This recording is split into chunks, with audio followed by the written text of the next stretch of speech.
Grand finalists again. Sum up that performance this afternoon, James. Yeah, fifth grand final, isn't it? Every Super League grand final we've managed to get there. I'm really proud of the players. Every game this year we've turned up and we've really wanted it, and we've shown a really good game-winning performance each game. I think testament to the players in how they've handled this year. Every training session, every game, everything we've done, they've bought into it, and I think it shows on the pitch that we've gone into every game wanting to win, and every game we found a way to win. And I thought that game was fantastic. It was free flowing from both teams, a lot of balls getting shipped around. It was rugby league. It was wheelchair rugby league at its finest, and yeah, I'm really proud of how the players did what they did. And when Wigan were knocking on the door, we never switched off. We never gave up. We went to the end, and that's the performances we talk about, mate. You don't play for 70 minutes, you don't play for 75 minutes, you play for 80 minutes, and we've done that every game this year. There's a theory, not mine, one I've heard, that to beat Leeds you just need to score more points than them because their defence isn't that good, but defence was quite good today.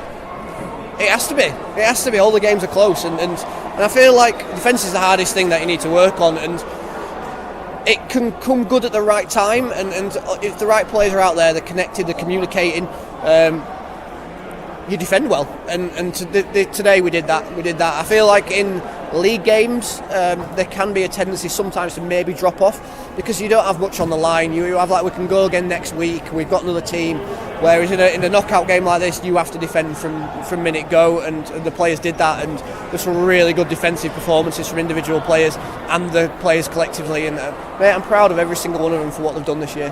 What was the theory behind Josh Butler coming on after 15-20 minutes or whatever it was? I think that spoke for itself, didn't it, really? But yeah, Josh makes such an impact when he comes on, but he's not an impact player. You can use him for the 80 minutes or you can use him as an impact player, and I knew from last week playing Wigan where Josh would be most useful, where it would come into it, and that's exactly what he did. And what I love about all our players is they all understand their roles change game by game, and I can have a conversation with them to explain their role to them, and they just look at me and nod and be like, yeah, cool. Do you know, last week you played 20 minutes, today you played 45. It's about making the players know that their role is as important as everyone else, and they will be used to the best of their ability, and I love the fact the players all on board with that, and nobody wants the big I all want to play 80 minutes. Players will play what they think they will do best for the team in the long run. Going back to Hull, where you won the Challenge Cup a couple of years ago against Catalan Dragons, nice memories of that, but the Halifax side you've got to prepare for in a couple of weeks, which I guess will have at least one Catalan Dragon perhaps in the squad. I love Hull. Got good memories there. I love playing there. I think the pitch is one of the best in the country. It's got great runoffs, great floor. It's decent. It's perfect for wheelchair rugby league. Whether we get that floor or we get the fancy floor from the RFL, I don't know, but it doesn't really matter. These players are adaptable, and that's what I instill into them, is to adapt to whatever's in front of you. I'm not out there with you. It's up to you guys to adapt to what gets thrown at you, and the players will adapt to whatever floor they get faced with.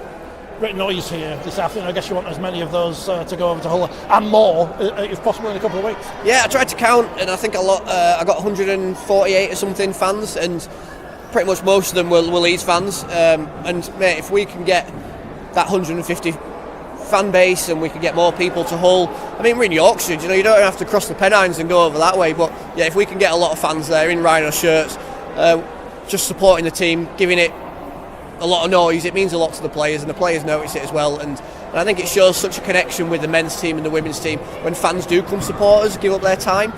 Just finally on Halifax, you've got 2 weeks to prepare. We know it gives you time for the bodies to refresh, but does that give you time to come up with a plan to lift that grand final trophy final? Again, mate, adaptability. I'm sure Halifax will be adapting how they play to play us, and the players need to adapt to whatever gets thrown at them.